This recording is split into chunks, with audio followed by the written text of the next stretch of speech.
Chapter 15, Purushottama Yoga, the Yoga of the Supreme Person. After revealing the play of the three gunas in Chapter 14, Krishna now turns Arjuna's vision even higher.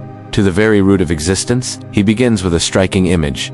The cosmic tree of samsara, an upside-down banyan tree, with its roots in the eternal and branches spread across the world of change. Its leaves are the Vedas, its fruits are karmic results, and its entangling roots are desires that bind every soul. But Krishna's teaching is clear. This tree must be cut down with the axe of detachment, so the soul may seek the eternal root, the Supreme Person, Purushottama. Here, Krishna explains the difference between perishable kara beings, all creatures bound by birth and death, imperishable akara, the eternal soul beyond decay, and beyond both, Purushottama, the Supreme Divine Person, who is the source of all and the ultimate goal of liberation. Chapter 15 is the crown jewel, showing that the path beyond bondage is devotion to the Supreme, who nourishes all beings yet remains beyond all.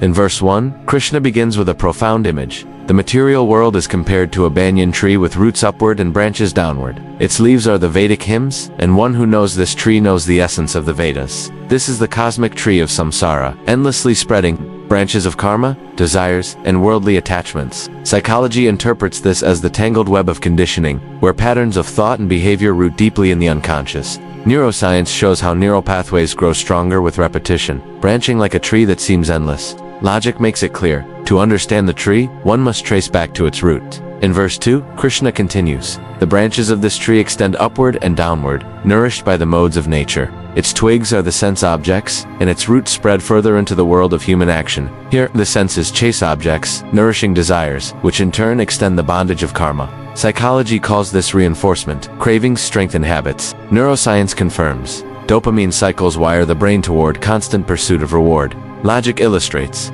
Fire grows as long as fuel is added. In verse 3, Krishna declares, the real form of this tree cannot be perceived in this world. It has no beginning, no end, and no foundation here. But it must be cut down with the strong axe of detachment. This shows the urgency. Samsara cannot be fully mapped or escaped by worldly means. Only detachment vairagya cuts it. Psychology reflects. Liberation begins when attachment weakens. Neuroscience.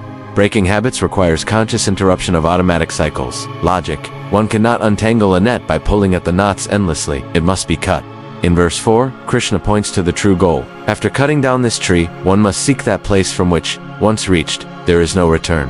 That is the eternal abode of the Supreme. Thus, Krishna guides Arjuna, and us, beyond the endless tree of samsara, toward the eternal root, the Supreme Person, the Purushottama. The message is clear. Detachment is not denial of life, but the freedom to seek the eternal source, beyond the cycle of birth and death. In verse 5, Krishna explains the qualities of those who attain the eternal abode. Free from pride and illusion, victorious over attachment, dwelling in the self, desires ended, liberated from the dualities of pleasure and pain. Such souls reach my supreme eternal state. This is the portrait of the liberated seeker. Psychology calls this transcendence. Freedom from ego and conditioned desires. Neuroscience shows how the brain, when no longer hijacked by craving and fear, enters states of clarity, balance, and peace. Logic makes it clear. A bird can soar freely only when it sheds its heavy chains. In verse 6, Krishna reveals the nature of his supreme abode.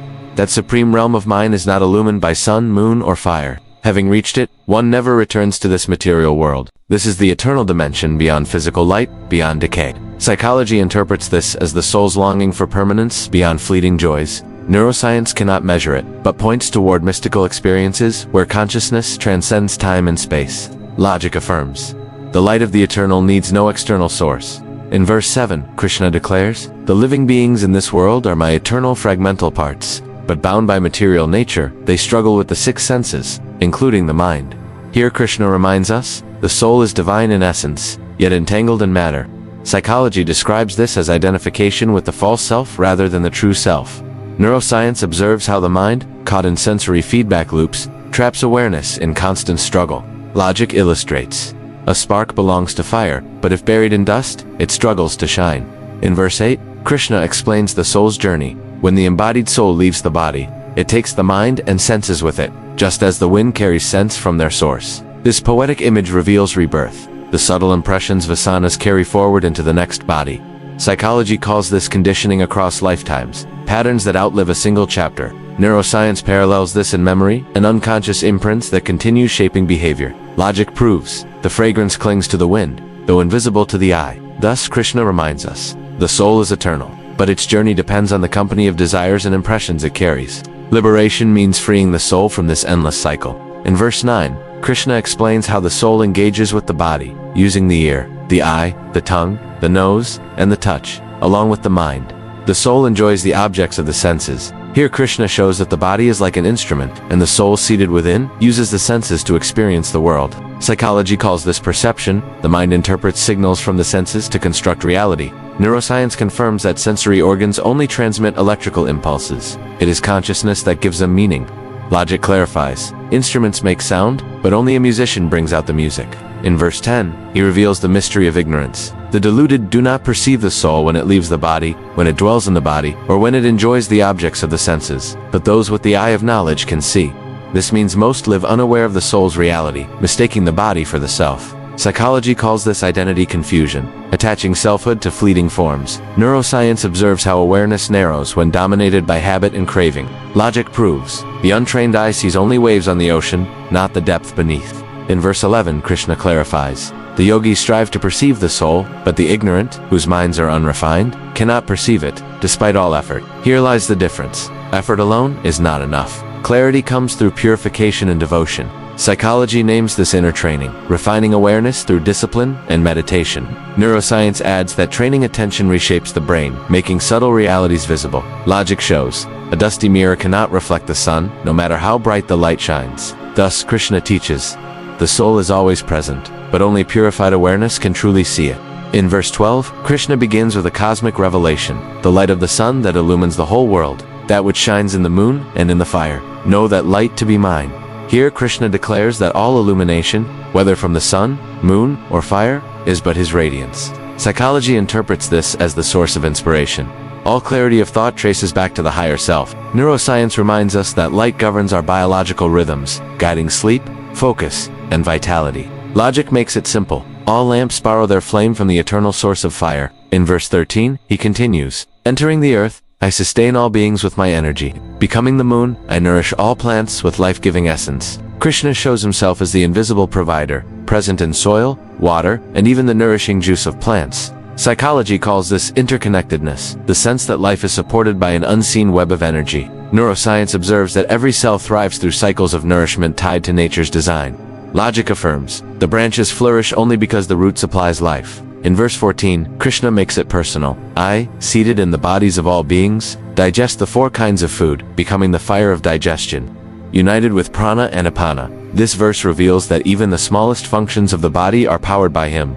Psychology connects this to mindfulness of embodiment, realizing life itself is a sacred process. Neuroscience shows that digestion is governed by the enteric nervous system, often called the second brain. Logic proves, even the grandest house cannot stand without its unseen foundation. In verse 15, Krishna declares a profound truth. I am seated in the hearts of all. From me come memory, knowledge, and forgetfulness. By all the Vedas am I to be known. I am the author of Vedanta, and I alone know the Vedas here. Krishna reveals himself as the inner guide, the source of thought, memory, and wisdom. Psychology calls this the inner compass. Intuition and clarity spring from a higher center. Neuroscience explains that consciousness itself directs memory, learning, and creativity. Logic clarifies. The book may hold words, but the author alone knows their true meaning. Thus, Krishna shows, he is not only the sustainer of nature, but also the inner light of knowledge in every being. In verse 16, Krishna explains the 2 categories of existence. There are 2 Purushas beings in this world, the perishable Kara and the imperishable Akara. The perishable includes all created beings, while the imperishable is the unchanging self. Here Krishna draws the great distinction, the world of change and decay, and the eternal reality that never dies. Psychology sees this as the difference between the ego ever-changing and the deeper self unchanging. Neuroscience observes that while the body and brain constantly renew cells and patterns, consciousness itself endures as the witness. Logic illustrates, the waves rise and fall, but the ocean remains. In verse 17, he continues, but beyond both the perishable and the imperishable is the Supreme Purusha, the highest self, the eternal Lord, who enters and sustains the 3 worlds. This is the revelation of Purushottama, the Supreme Person, higher even than the immortal soul, the ultimate reality that pervades and supports everything. Psychology interprets this as the ultimate ground of being, the source beyond individual consciousness. Neuroscience suggests that while the mind experiences, there may be a higher consciousness that transcends biology itself. Logic proves, the lamp and its light exist, but the sun outshines them both. In verse 18, Krishna declares, "Because I am beyond the perishable and also greater than the imperishable. I am celebrated in the world and in the Vedas as Purushottama, the Supreme Person." Here Krishna completes the teaching, not just the soul, not just the eternal spirit, but he himself, the Supreme Being, is the ultimate refuge. Psychology calls this transcendence fulfilled. The human search finds its end in union with the divine. Neuroscience cannot measure it, but points toward states of awe and boundless unity where the sense of self dissolves. Logic clarifies.